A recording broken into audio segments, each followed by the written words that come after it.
El título es a manera de pregunta. ¿Cómo podemos llegar a comprobar cuál es la voluntad de Dios? Ese es el título de la predicación. Mi anhelo es responder esta pregunta a través del texto bíblico. ¿Podemos leer en voz alta el título? ¿Cómo podemos llegar a comprobar cuál es la voluntad de Dios? Hemos visto ya en la primera parte de la serie cómo comprender mejor la voluntad de Dios, es decir, cada vez que la voluntad de Dios aparece en la Biblia, cae en una de tres categorías. Su voluntad soberana es todo lo que Dios ha dispuesto a hacer y que nadie puede impedírselo.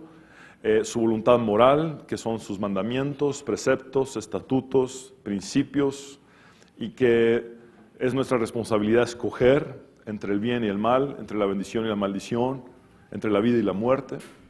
Él nos expone cuál es su deseo.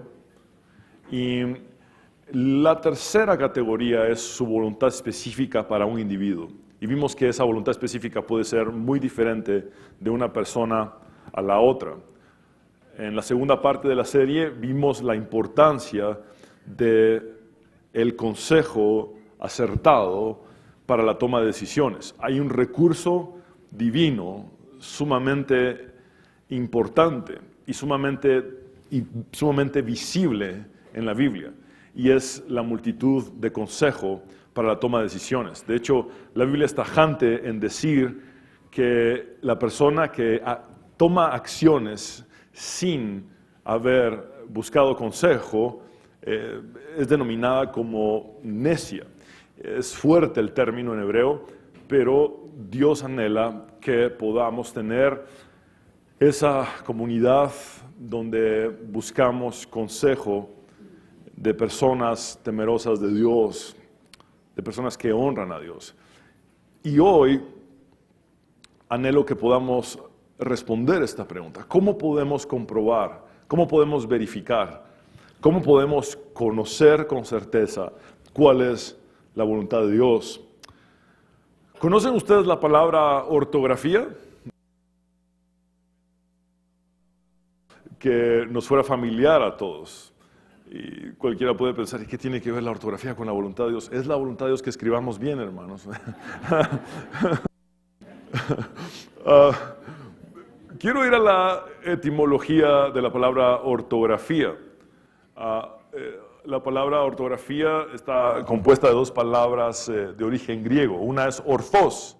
Orthos significa correctamente, y la otra es grafo, que significa escribir. Entonces, ortografía es simplemente escribir correctamente. Recuerdo una maestra que era realmente muy estricta para lo que es la gramática, y cuando yo escribía mal una palabra me ponía a hacer planas para escribirla correctamente, y a veces en el tiempo de recreo estaba también escribiendo la palabra, pero no saben cuánto le agradezco a esta maestra ahora. Ahora, ¿por qué parto de la palabra ortografía? Les dije ya, es una palabra que a todos nos suena familiar. Hay otras palabras que no nos suenan tan familiares quizá, pero que tienen el mismo prefijo. Por ejemplo, ¿ustedes conocen la palabra ortodoxia? ¿Ven cómo inicia con orto también? Orthos, que es correcto. Y luego doxia viene de doxa. Doxa literalmente es gloria, pero también doxa es aquello que evoca una buena opinión. Doxa tiene la misma raíz de dogma, que es doctrina. Entonces, ortodoxia significa la doctrina correcta. Eso es básicamente. Ortodoxia, doctrina correcta. Hay otra palabra importante en la teología que es ortopraxis. ¿Qué entienden ustedes por ortopraxis? Orthos es correcto, muy bien, y praxis es práctica. Entonces, es la práctica correcta. ¿Por qué les menciono estas dos palabras, aparte de la palabra ortografía? Es porque en la teología hay un principio. La ortodoxia precede a la ortopraxis. ¿Pueden repetir conmigo esta frase? La ortodoxia precede a la ortopraxis. Es decir, la doctrina correcta precede a la práctica correcta. Si lo pudiéramos poner en otras palabras, no hay práctica correcta sin antes recibir una doctrina correcta. ¿Se podrá tener una práctica correcta si se ha recibido antes una doctrina incorrecta? La respuesta es no. Es decir, una doctrina incorrecta nos lleva a una práctica incorrecta. Hay muchas personas que no viven conforme a la voluntad de Dios porque no han aprendido cómo hacerlo. Generalmente, las enseñanzas heréticas de nuestros tiempos son antropocéntricas, es decir, están centradas en el hombre, de forma narcisista. El narcisismo es una admiración excesiva y exagerada que siente una persona por sí misma. En contraste, las enseñanzas cristocéntricas exaltan a Dios y le dan gloria a Dios, están centradas en el Señor. Mis hermanos, algunos se preguntarán por qué a veces soy tan firme para señalar falsas doctrinas. Mi respuesta es sencilla, es un asunto de eternidad. Si pudiera parafrasear el Sermón del Monte, Jesús dice, los falsos profetas se paran en la entrada de la puerta ancha que da al camino espacioso y que termina en la perdición. Y le dicen a la gente, entren por aquí, entren por aquí. Mientras que los verdaderos profetas se paran frente a la puerta estrecha y le dicen a las personas, es por aquí. Es por el camino angosto, es más difícil, pero este sí lleva a la vida. Es un asunto de eternidad. Por eso la Biblia es también sumamente firme cuando habla de la sana doctrina, de la correcta enseñanza. Porque nunca nadie tendrá una verdadera vida cristiana sin antes haber recibido una instrucción correcta. Y, mis hermanos, es por esta razón que Santiago registra que los maestros seremos juzgados de una forma mucho más severa por Dios. Yo estoy consciente de esto y el llamamiento es irrevocable. Sé que Dios me llamó a enseñar su palabra y que es lo que tengo que hacer, pero también estoy consciente que en el día del juicio me juzgará más severamente. Porque si enseñé algo incorrectamente, llevé a la gente a una práctica incorrecta que pudo haber terminado en perdición eterna. Pero si enseñé correctamente, entonces conduje a las personas a una práctica correcta que termina en vida eterna.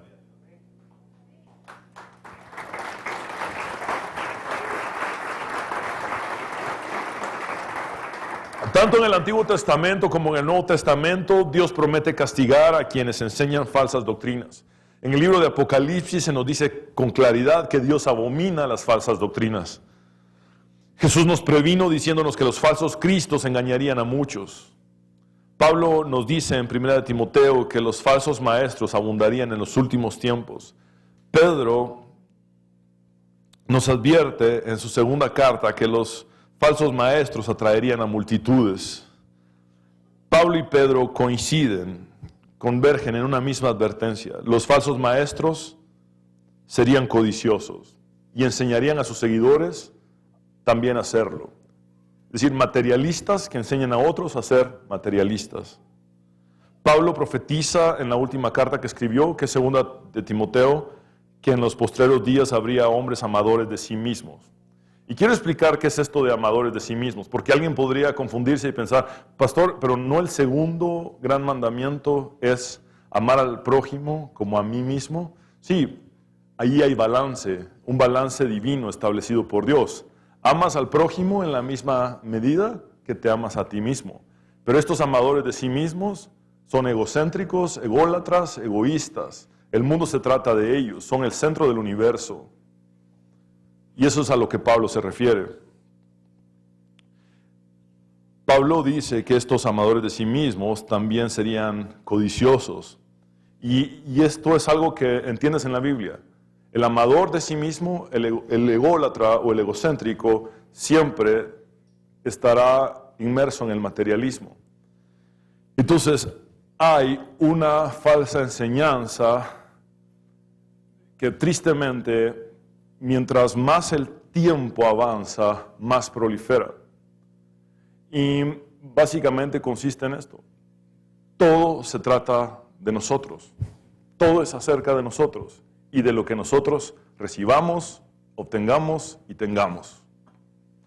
Tristemente, es así. Es la realidad de nuestros días y es lo que tenemos que enfrentar. Cuando un falso maestro fomenta el culto a la personalidad, cuando un falso maestro trata de fijar la atención sobre sí mismo, le enseña a la gente a hacer lo mismo en sus entornos. Cuando un falso maestro ama el dinero, le enseña a la gente a hacer lo mismo. Y Jesús dice claramente, no se puede servir a dos señores. No es congruente ni siquiera este tipo de enseñanza de la falsa doctrina de la prosperidad. Ahora, en resumen, hay gente que ha caído tan bajo que piensa de la siguiente manera. Todo se trata de mí y de lo que yo obtenga. Ya eso resume en el Evangelio.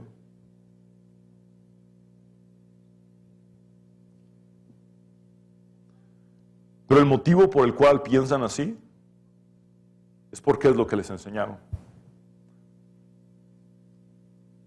Porque la doctrina incorrecta lleva a la práctica incorrecta.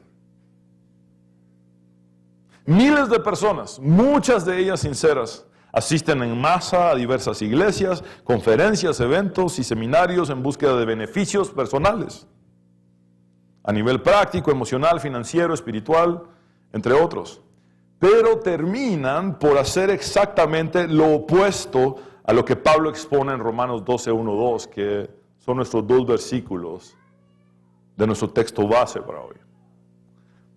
Dice el apóstol Pablo, así que hermanos, os ruego por las misericordias de Dios que presentéis vuestros cuerpos en sacrificio vivo, santo, agradable a Dios, que es vuestro culto racional. No os conforméis a este siglo, sino transformaos por medio de la renovación de vuestro entendimiento, para que comprobéis cuál sea la buena voluntad de Dios, agradable y perfecta. Este es el mapa más claro que tenemos para llegar a comprobar, a verificar, a conocer con certeza cuál es la buena voluntad de Dios, agradable y perfecta.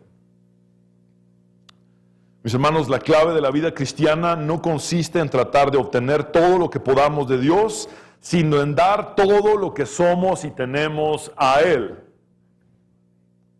Lo repito, la clave de la vida cristiana a la luz de la Biblia no consiste en tratar de obtener todo lo que podamos de Dios, sino en dar todo lo que somos y tenemos a Él. En estos dos versículos el apóstol Pablo no se enfoca en qué otras cosas necesitamos recibir de Dios, sino en lo que nosotros debemos darle a Dios. Trágicamente, muchos dicen en la actualidad que la victoria en la vida cristiana depende de tener más y obtener más y tener más y obtener más cosas en este mundo caído. Lo cierto es que Dios ya nos lo ha dado todo. Y se lo digo con absoluta certeza. Dios ya nos lo ha dado todo.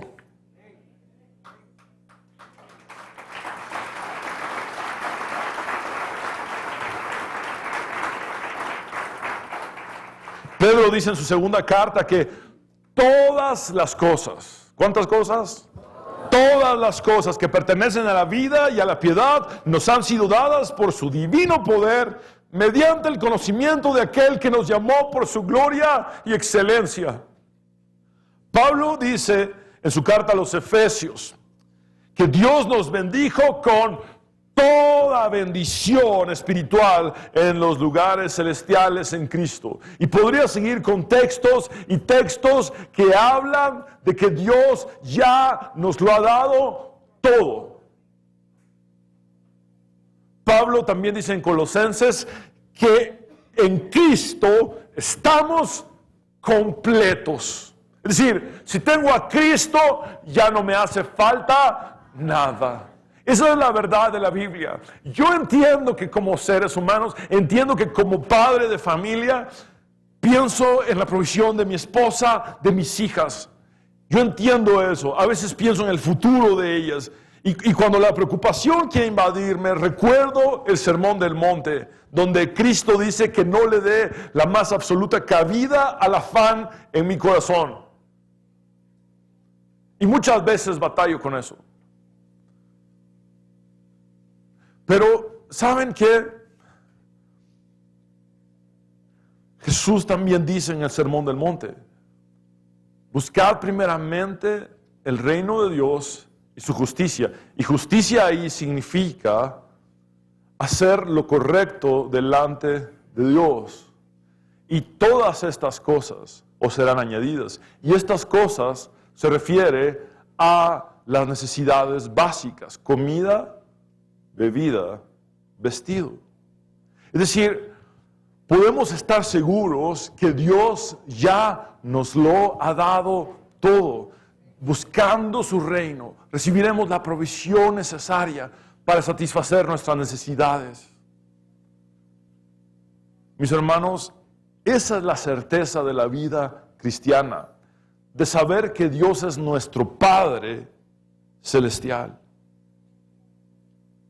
Y esta es nuestra realidad presente. Dios se entregó a sí mismo completamente por amor a nosotros, a fin de que nosotros pudiésemos entregarnos totalmente a Él. Dios se entregó a sí mismo por nosotros a fin de que nosotros pudiésemos entregarnos a Él. Es decir, ya no se trata de qué más. Si Él ya dejó su trono, se hizo hombre, se hizo hasta esclavo por amor a nosotros, siervo por amor a nosotros, murió en la cruz, derramó su sangre, perdonó nuestros pecados, tomó nuestro lugar en la cruz, y todavía estamos, ¿qué más? Ya no se trata de eso, se trata ahora de venir nosotros y entregarnos completamente a Él, porque Él ya se entregó completamente por nosotros.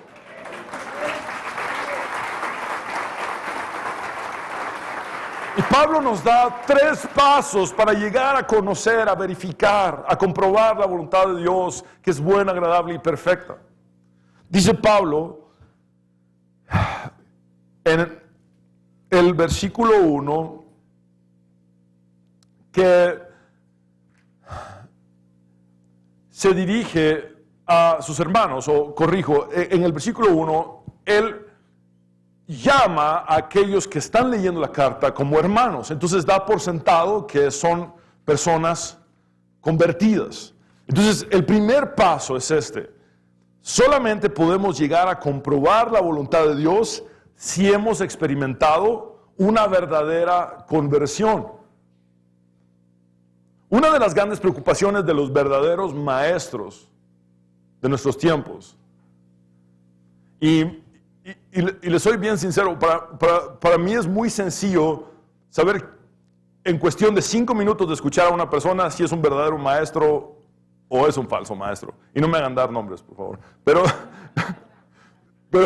una de las grandes preocupaciones de los verdaderos maestros de nuestros tiempos, y cuando digo verdadero maestro, es aquel que toma el texto bíblico y predica el texto bíblico. Eso es a lo que me refiero. Una preocupación de los verdaderos maestros es que en las iglesias evangélicas, en nuestros tiempos, hay muchas falsas conversiones. Falsos convertidos. Es decir, muchos evangélicos que no han nacido de nuevo, muchos evangélicos que no han venido realmente a los pies de Cristo. Hemos reducido la conversión a una simple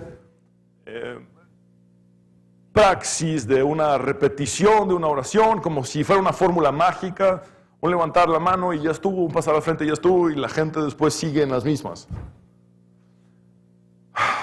Yo entiendo que repetir la oración de fe tiene que ver con lo que habla Pablo también en Romanos, de creer con el corazón y confesar con los labios. Entiendo eso. Pero también el Señor Jesús dice en el Sermón del Monte, no todo el que me dice, Señor, Señor, entrará en el reino de los cielos, sino ¿quién? El que hace la voluntad de mi Padre. Entendamos bien que no todo el que repite, Señor, Señor, entrará en el reino de los cielos. Por sus frutos los conoceréis. ¿Cómo sé si alguien ha experimentado una verdadera conversión? Si en este momento está haciendo la voluntad del Padre Celestial. Si no está haciendo la voluntad del Padre Celestial, pero le encanta decir Señor, Señor, y de hecho, cuando decía 2 veces el título de una persona o el nombre de una persona, significaba cercanía. Y les he dicho 1000 veces este ejemplo. Si yo llegara hoy a almorzar con mi esposa y le dijera Katy, Katy, significa que estoy cercano a ella, que estoy romántico. Katy, Katy. Bueno, ellos dicen Señor, Señor, como que son muy cercanos a Dios. Y él dice, se hacen los que tienen cercanía conmigo, es básicamente lo que está diciendo tácitamente, hacen como que tienen cercanía conmigo, pero no hacen la voluntad de mi Padre. Entonces no entran al reino de los cielos. Entonces, no es una cuestión de repetir una fórmula, no es una cuestión de levantar una mano o pasar al frente. Jesús lo dijo claramente, el tiempo se ha cumplido y el reino de Dios se ha acercado. Así deben de convertirse. Arrepentidos y creed en el Evangelio. Arrepentidos y creed en el Evangelio. Mis hermanos, creer es obviamente poner nuestra fe en Dios, pero arrepentimiento tenemos que entenderlo a la manera de la cosmovisión hebrea. En hebreo, arrepentimiento es el verbo shuv, que significa volver, regresar, retornar. Es salir de mis malos caminos y volver a Dios. Retornar a Dios es lo que es arrepentimiento. Entonces, el punto de partida es una verdadera conversión. Dice el apóstol Pablo en la primera parte de nuestro versículo, en nuestro primer versículo del texto base. Así que, hermanos, os ruego por las misericordias de Dios. Y lo voy a desglosar por pequeñas partes. Y quiero empezar con las primeras 2 palabras en español, que es una sola palabra griega. Así que, por favor repitamos así que. Es una conjunción griega, y se puede traducir también como por lo tanto, o por eso, o en consecuencia. Pablo hace una conexión entre lo que escribió anteriormente y lo que va a decir ahora. Es decir, todo lo que ha dicho anteriormente se conecta con lo que va a decir ahora. En los 11 capítulos anteriores de la carta a los Romanos, Pablo establece doctrina. Es una de las cartas más teológicas que tenemos en el Nuevo Testamento, más profundas. Y entonces él dedica 11 capítulos a establecer la doctrina correcta. Y luego dice, así que, en consecuencia, por eso, esta es la práctica correcta. Lleva toda la doctrina correcta a que sea ahora la práctica correcta. La doctrina nunca se enseña en la Biblia simplemente para que tengamos más información, sino que se enseña para que la misma pueda traducirse en transformación en nuestra vida diaria. Llega este punto en el que la información se convierte en transformación. Cuando Jesús lavó los pies de sus discípulos, les dijo en Juan 13:17, si entienden estas cosas y las ponen en práctica. Ven esa combinación. Entender una enseñanza y luego ponerla en práctica, entonces serán dichosos, serán bienaventurados, serán felices. Makarioi es lo que dice ahí en el idioma original. Ahora, también él dice hermanos. Esa es la siguiente palabra. Repitamos hermanos.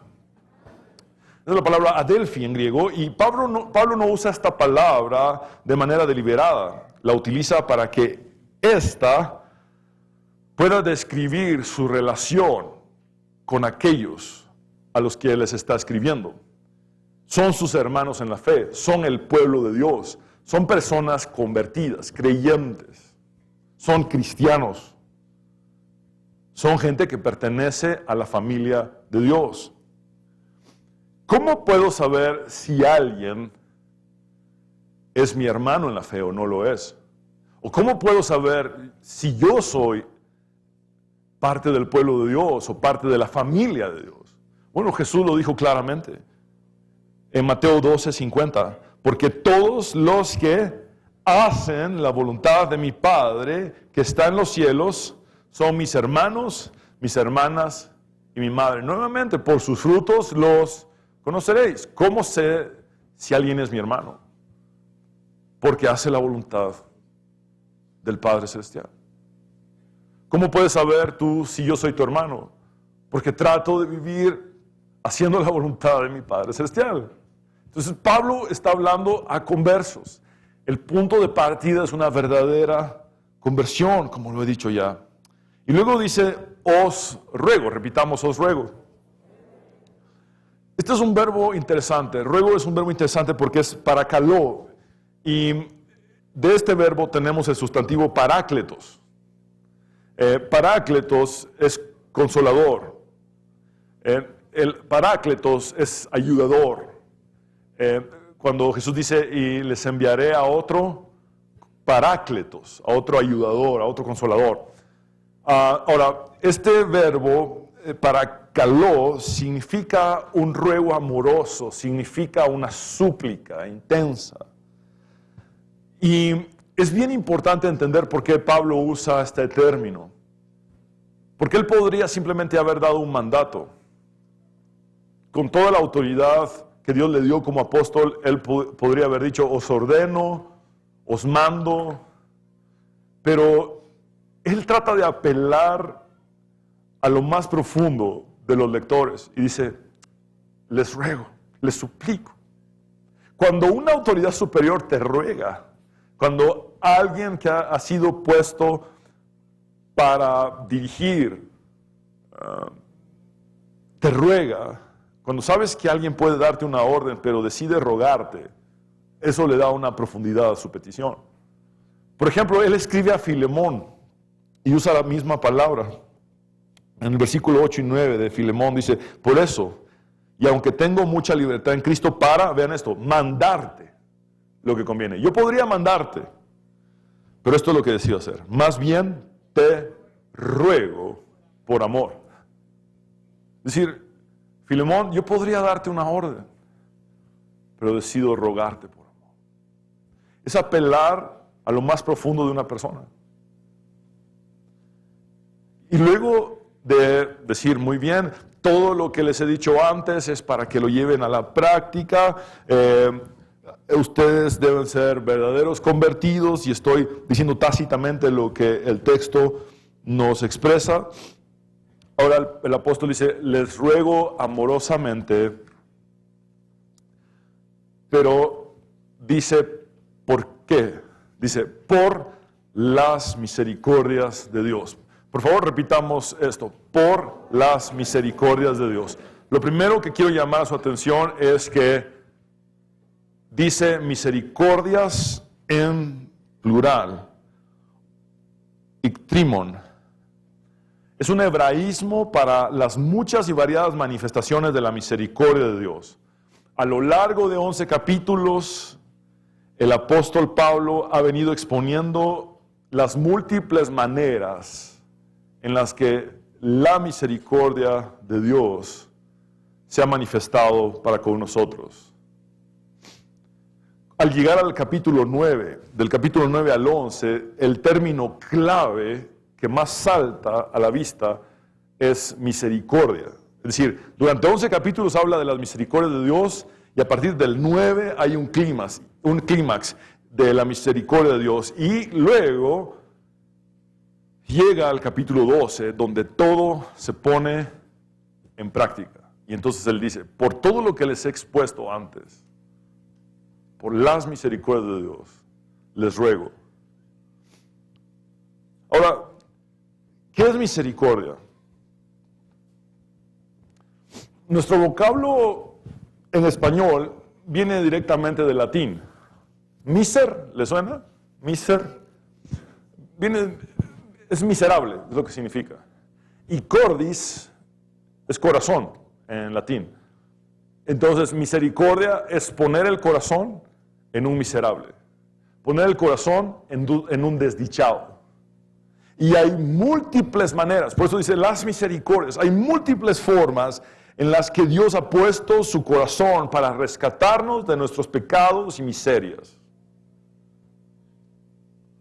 El Evangelio se resume a la misericordia de Dios para con los pecadores inmerecedores de su perdón.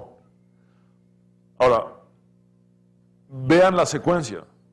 Pablo dice, todo lo que les he escrito antes es para que lo lleven a esta práctica. Así que, hermanos, luego plantea no un mandato, sino un ruego. Él dice, les ruego por las misericordias de Dios. ¿Saben qué implica esto? Pablo da por sentado que no hay un mayor incentivo para una vida santa que la contemplación de las misericordias de Dios. No hay mayor incentivo para una vida santa que la contemplación de las misericordias de Dios. No hay mayor motivación para una vida en santidad que esto. Es como si Pablo dijera, les suplico por todo lo que Dios ha hecho por ustedes.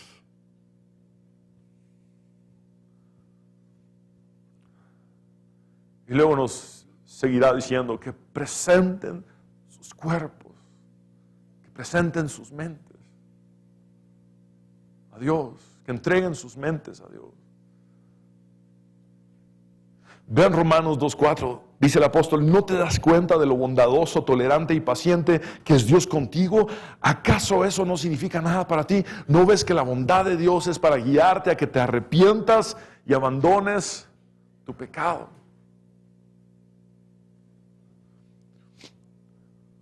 El catecismo de Heidelberg, y ya algunos me están viendo raro porque dije catecismo. Catecismo es simplemente un término que significa exposición concisa de una doctrina.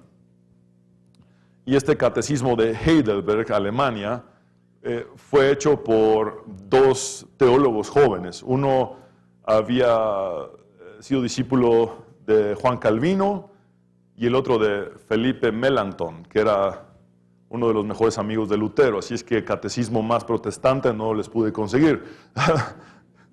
Fue escrito en 1563.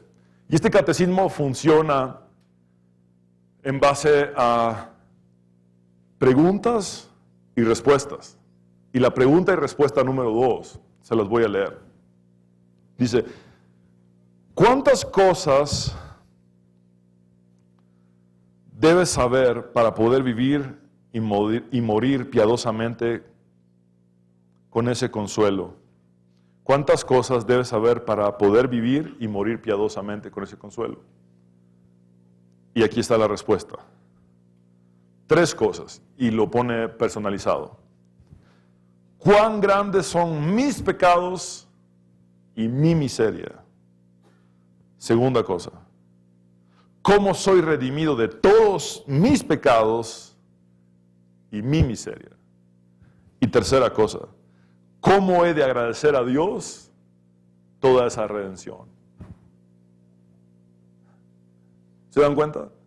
Es decir, cuando pienso en cuán grandes son mis pecados y mi miseria, y la forma en la que Dios me ha redimido y ha perdonado mis pecados y me ha rescatado del mismo lodo cenagoso y me ha sacado de mi miseria, lo único que puedo pensar después es cómo vivir agradeciéndole a Dios esa redención. Y es lo que Pablo está diciendo. Por las misericordias de Dios, por todo lo que Dios ha hecho por ustedes, les ruego.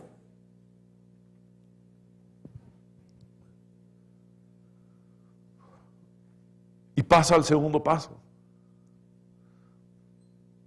Solamente podemos llegar a comprobar la voluntad de Dios si le damos nuestros cuerpos a Él.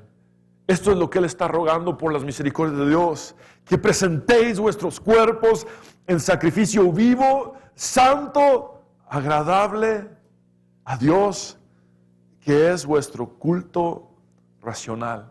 Por favor, repitan conmigo que presentéis. Presentéis aquí es un verbo aoristo infinitivo activo. ¿Y qué significa eso? Bueno, significa lo siguiente. Es una acción definitiva. Es una acción completada. Es total. Es decir, el apóstol está dando este sentido. Que presentéis de una vez y por todas vuestros cuerpos en sacrificio vivo, santo, agradable a Dios, que es vuestro culto racional. Es decir, es una decisión que se toma una vez y es para siempre. No hay tales de, ¿dónde está el hermano? Fíjese que anda caído, hoy amaneció caído.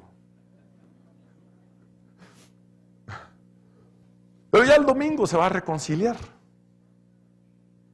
El domingo. El martes pregunta, ¿y el hermano? Fíjese que anda caído otra vez, pobrecito. Pero el domingo va a volver a venir, se va a reconciliar. Pablo está diciendo que esta entrega es definitiva. Presenten sus cuerpos de una vez y por todas a Cristo. De hecho, la palabra soma, cuerpo, significa la totalidad de una persona. Y cuando dice sacrificio vivo, esto era radicalmente diferente al compararlo con los sacrificios de animales muertos que el judaísmo realizaba. Está hablando de que el creyente tiene una nueva vida en Cristo, pero que es un sacrificio viviente para Dios. Y ese sacrificio consta de tener una vida activa en el servicio a Dios, en adoración a Dios, en amor permanente a Dios y al prójimo. Vean lo que dice Romanos 6:11. Así también vosotros, considerados muertos al pecado, pero vivos para Dios en Cristo Jesús, Señor nuestro. Y ese sacrificio es santo, ese sacrificio vivo es también santo, agradable a Dios. Hagios es santo en griego y significa esto: apartado de algo para algo. Eso es santo. Apartado de algo para algo. En este contexto es apartado de algo para alguien. Es decir, apartado del pecado para Dios. Mi cuerpo es un sacrificio vivo, apartado del pecado para servirle a Dios.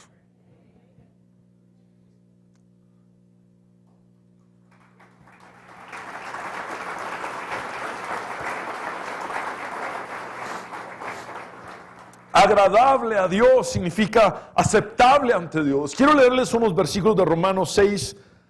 Vamos a ver los versículos 13, 16 y 19. Dice el apóstol Pablo: tampoco presenten sus miembros al pecado como instrumentos de iniquidad, sino preséntense ustedes mismos a Dios como vivos de entre los muertos, y presenten sus miembros a Dios como instrumentos de justicia.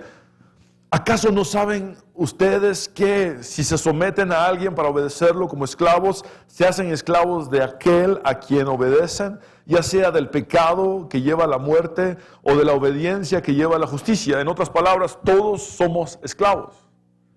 Pablo se presenta a sí mismo como siervo de Jesucristo, pero esa palabra doulos es esclavos también.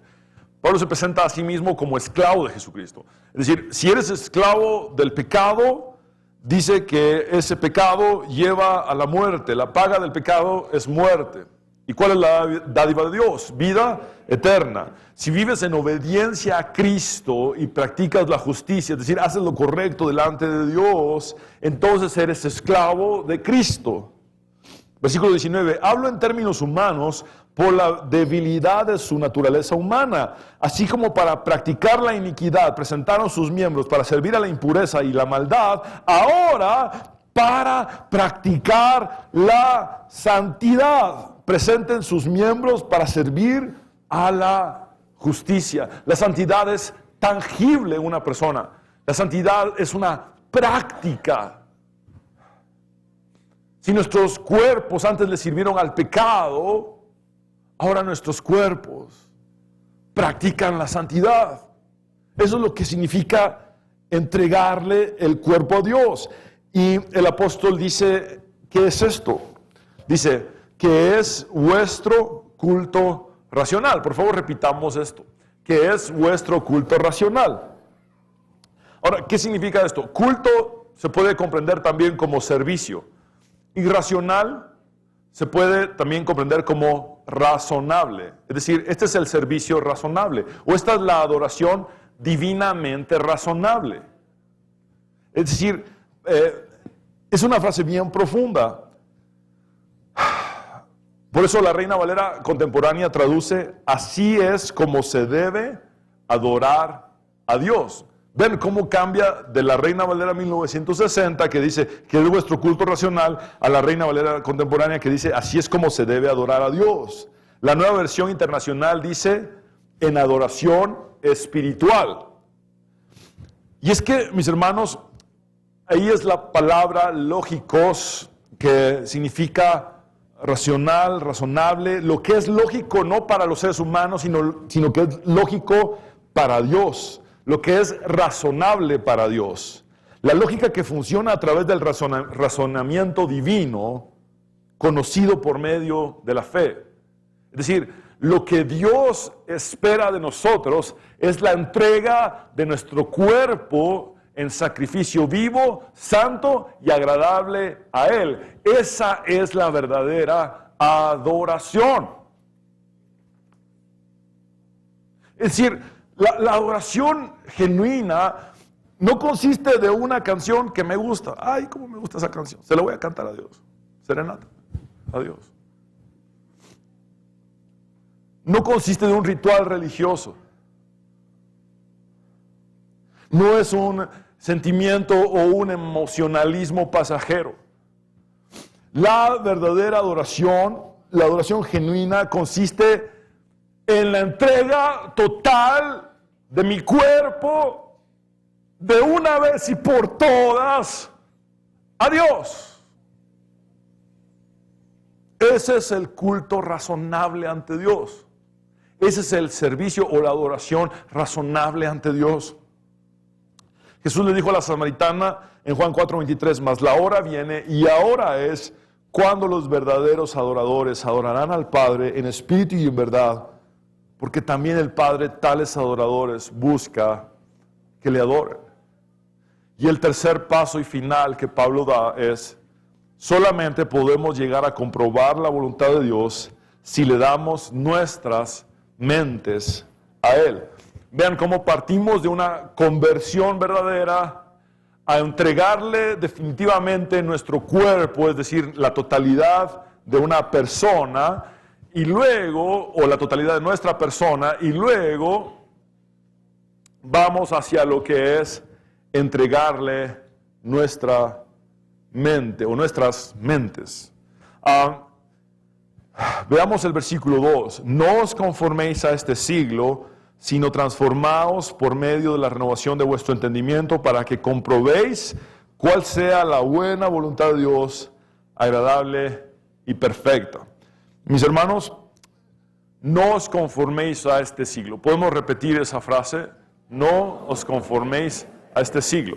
La palabra siglo es muy interesante en el texto del idioma original porque es eón y se puede traducir también como mundo. Hay dos palabras que destacan para mundo en el texto bíblico del Nuevo Testamento. Una es cosmos y la otra es eón. Eón tiene un sentido de un mundo en movimiento, de un mundo que tiene eras, épocas, de un mundo que tiene una cierta corriente, de un mundo que tiene modas o cambios. Eso es lo que significa eón. Por eso se traduce como siglo, se traduce como mundo, se traduce como era, como época. Y la Reina Valera contemporánea dice, y no adopten las costumbres de este mundo. ¿Ven cómo cambia? Dice la Reina Valera 1960, no os conforméis a este siglo, y la Reina Valera contemporánea, y no adopten las costumbres de este mundo. Por ejemplo, la Nueva Versión Internacional dice, no se amolden al mundo actual. La Nueva Traducción Viviente dice, no imiten las conductas ni las costumbres de este mundo. En la carta a los Efesios, Pablo dice que el mundo tiene una corriente, pero que esa corriente no funciona por sí sola, sino que esa corriente es provocada por Satanás. El mundo está bajo el maligno.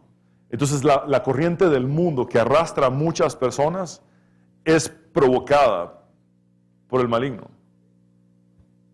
Y Pablo dice que esa corriente antes nos arrastró.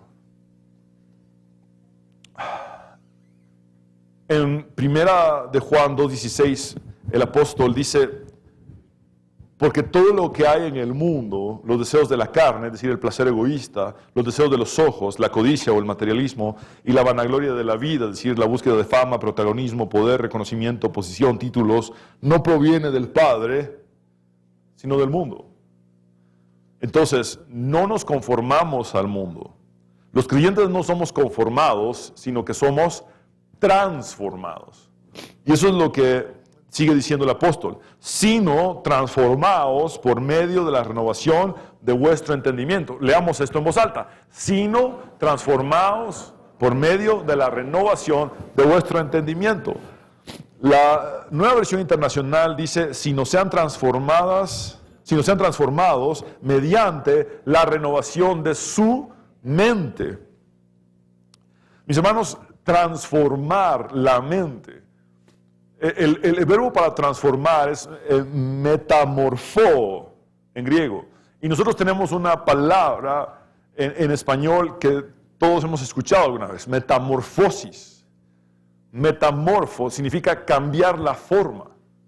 Es decir, nuestras mentes cambian su forma, cambian la manera de funcionar, la manera de operar, cambian el modo de vida. Cuando un animal experimenta la metamorfosis, ese animal va a cambiar de forma, va a cambiar en su funcionamiento y va a cambiar en su modo de vivir. Y eso es lo que se espera de la mente del cristiano. Una transformación, una metamorfosis. Satanás a través de la corriente del mundo busca controlar nuestras mentes, pero Dios quiere transformarlas a través de la obra del Espíritu Santo en nosotros. En 2 de Corintios 11:3 el apóstol Pablo dice, pero me temo que así como la serpiente engañó a Eva con su astucia, la mente de ustedes también se corrompa y se desvíen de la pureza y la devoción que tienen por Cristo. Aquí los que están leyendo la carta de Pablo ya eran creyentes. Sus mentes habían sido transformadas, pero en el presente estaban siendo engañados por la serpiente. ¿Pero saben quiénes eran realmente los engañadores? Los que se disfrazaban de apóstoles, como la serpiente se disfraza, o como el diablo se disfraza de ángel de luz. Y esa es la versatilidad diabólica. Si está en un huerto, se disfraza de animalito. Y si está en el contexto de una iglesia, se disfraza de ángel de luz. Y entonces hay una lucha constante. La gente va en búsqueda de la verdad, pero lo que recibe es un engaño muchas veces. Un engaño que cambia su manera de pensar. Entonces es una batalla constante por la mente. El campo de batalla está aquí, en nuestra mente. La mente determina lo que el cuerpo hace.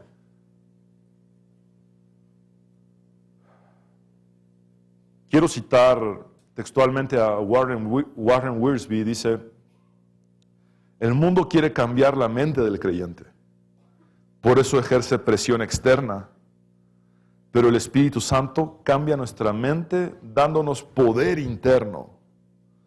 Si el mundo controla nuestra mente, somos conformados. Si Dios controla nuestro pensar, somos transformados. Si el mundo controla tu mente, ¿quién está detrás de la corriente del mundo?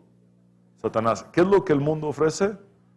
Los deseos de la carne, los deseos de los ojos, la vanagloria de la vida. ¿Quién está detrás de todo eso? Satanás. Si tu mente piensa a la manera del mundo, te has conformado al mundo. La amistad con el mundo es enemistad con Dios. Santiago. Es enemistad con Dios, la amistad con el mundo. Ahora, el cristiano tiene una mente transformada. Y Pablo dice en 1 Corintios 2, 16, en la segunda parte: pero nosotros tenemos la mente de Cristo. Y esto es gracias a la obra del Espíritu Santo.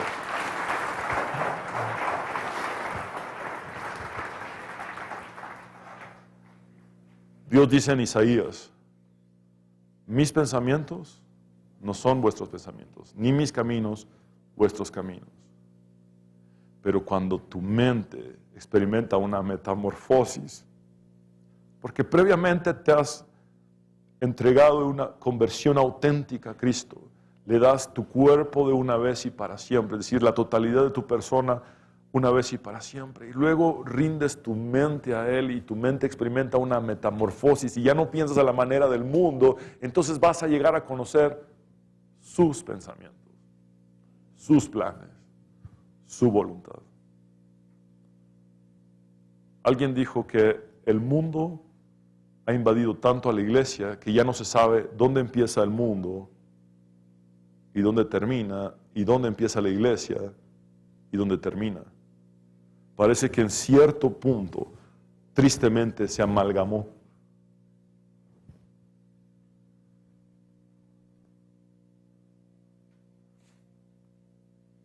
El mundo ha invadido a la iglesia y es el cristiano el que está llamado a hacer influencia en el mundo. Jesús dice en el Sermón del Monte que somos sal y somos luz. Nosotros debemos influenciar al mundo. Los transformados vamos al mundo para predicar a los que están perdidos y puedan ellos también venir a una verdadera conversión.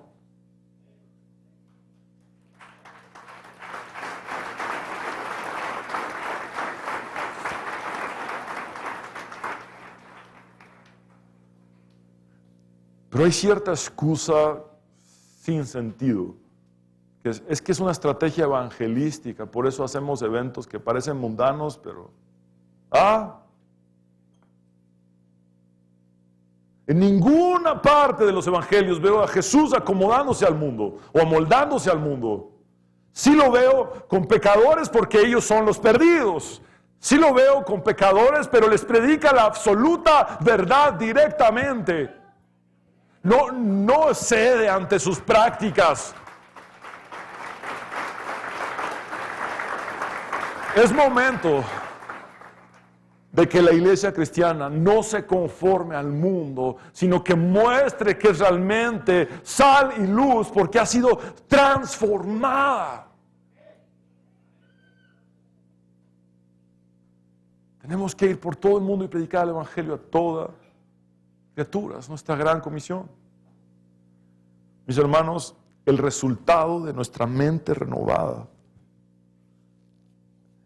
es que podemos llegar a comprobar la voluntad de Dios. Dice la última frase de nuestro texto base: para que comprobéis cuál sea la voluntad de Dios, la buena voluntad de Dios, agradable y perfecta. Leámoslo en voz alta para que comprobéis cuál sea la buena voluntad de Dios, agradable y perfecta. La Nueva Traducción Viviente dice: entonces aprenderán a conocer la voluntad de Dios para ustedes, la cual es buena, agradable y perfecta. Te lo digo en síntesis. Sin una auténtica conversión, no vas a conocer la voluntad de Dios. Sin entregarle a Dios la totalidad de tu persona, no vas a conocer su voluntad. Sin entregarle a Dios tu mente y permitir que su Espíritu Santo haga una metamorfosis de tu mente, una transformación de tu mente, no vas a conocer su voluntad. Estos 3 pasos son el mapa para llegar a comprobar, a verificar cuál es la buena voluntad de Dios, agradable y perfecta. Mis hermanos, hace algunos años, yo sentí una carga muy fuerte en mi corazón y la sigo teniendo. Creo que Dios la ha puesto y es por los evangélicos no convertidos. Estoy convencido que hay evangélicos que no conocen a Cristo, que se congregan, que vienen los domingos, pero que no conocen a Cristo, que no han tenido una verdadera conversión y que no han entregado sus cuerpos completamente a Dios y sus mentes a Dios. Y hace algunos años, con esa carga, el Señor me puso a empezar por casa y hubo un domingo que prediqué los 5 servicios. Llegué cansado como hasta el jueves de esa semana, pero hubo un domingo que prediqué los 5 servicios acerca del nuevo nacimiento. Y recuerdo que, por la gloria de Dios, alrededor de 90 personas se rindieron a Cristo. Pero ¿saben qué me impresionó? Muchos de ellos eran ya de casa. La gran mayoría eran ya de casa. Hubo el caso de alguien que, muy sinceramente, reconoció haberse congregado por 10 años. Y se dio cuenta: yo no he nacido de nuevo. Yo no le he rendido la totalidad de mí a Dios. Yo no le he dado mi cuerpo el sacrificio vivo, santo, agradable. Yo no le adoro verdaderamente con un culto razonable ante Él. Yo no he permitido que el Espíritu Santo transforme mi mente. Pienso mucho a la manera del mundo.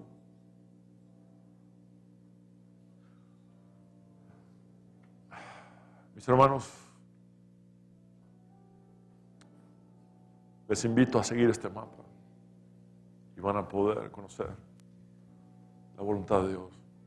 Les invito a que nos pongamos de pie. Vamos a orar.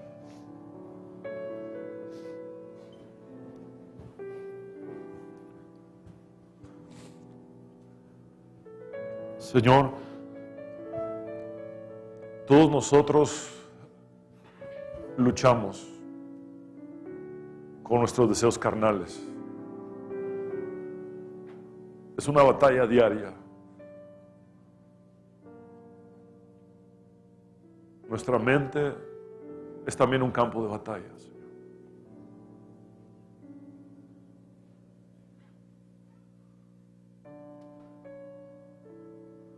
Te ruego que podamos tener una verdadera conversión basada en arrepentimiento auténtico, genuino, apartarnos de nuestros malos caminos y volvernos a ti, Dios. Como nos dices a través de Ezequiel: volveos, volveos, volveos. Regresen, regresen. Señor, que podamos entregarte de una manera definitiva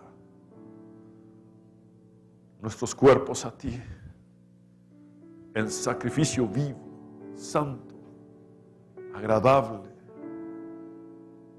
que es la verdadera adoración, el culto razonable, divinamente razonable. Señor, transforma nuestras mentes, que nuestras mentes puedan experimentar esa metamorfosis divina, donde ya no pensamos a la manera del mundo, conforme a las costumbres del mundo o acomodados al mundo, sino que pensamos a la manera de Dios. Mas nosotros tenemos la mente de Cristo. Y entonces llegaremos a conocer tu buena voluntad, agradable y perfecta para todos nosotros.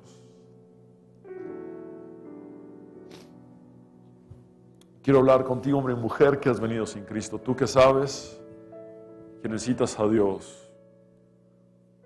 Hoy quiero invitarte a que con toda sinceridad te entregues a Él. Te voy a invitar a repetir esta oración, no como una fórmula mágica, sino como esa oportunidad que tienes de unir tu corazón y tus labios, creyendo y confesando, y a la vez mostrar tu arrepentimiento total por tus pecados ante Dios, recibir su perdón y reconocer que Cristo es el Señor de tu vida. Repite esta oración conmigo. Dile a Dios como nunca antes has hablado con Él: Señor Jesús, te necesito. Reconozco que soy pecador, pero también sé que moriste en la cruz para perdonar mis pecados y que resucitaste al tercer día para darme la victoria y la vida eterna. Sálvame, Jesús. En tu nombre, Jesús, hemos orado. Amén.